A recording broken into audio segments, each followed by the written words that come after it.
بسم الله الرحمن الرحيم يسبح لله ما في السماوات وما في الأرض الملك القدوس العزيز الحكيم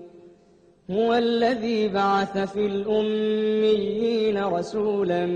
منهم يتلو عليهم آياته ويزكيهم ويعلمهم الكتاب والحكمة وإن كانوا من قبل لفي ضلال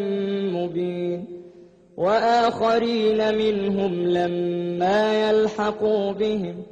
وهو العزيز الحكيم ذلك فضل الله يؤتيه من يشاء والله ذو الفضل العظيم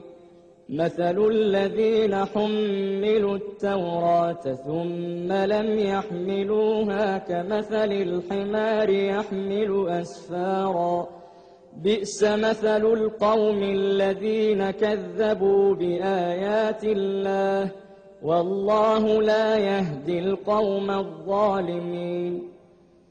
قل يا أيها الذين هادوا إن زعمتم أنكم أولياء لله من دون الناس فتمنوا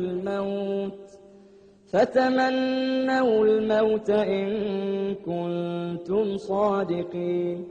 ولا يتمنونه أبدا بما قدمت أيديهم والله عليم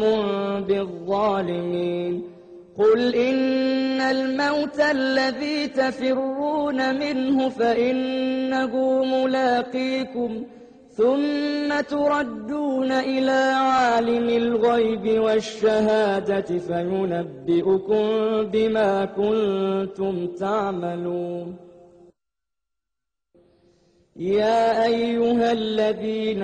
آمنوا إذا نودي للصلاة من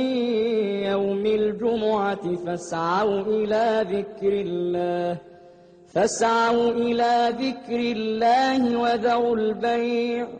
ذلكم خير لكم إن كنتم تعلمون فإذا قضيت الصلاة فانتشروا في الأرض وابتغوا من فضل الله واذكروا الله كثيرا لعلكم تفلحون وإذا رأوا تجارة أو لهوا انفضوا إليها وتركوك قائما قل ما عند الله خير من اللهو ومن التجارة والله خير الرازقين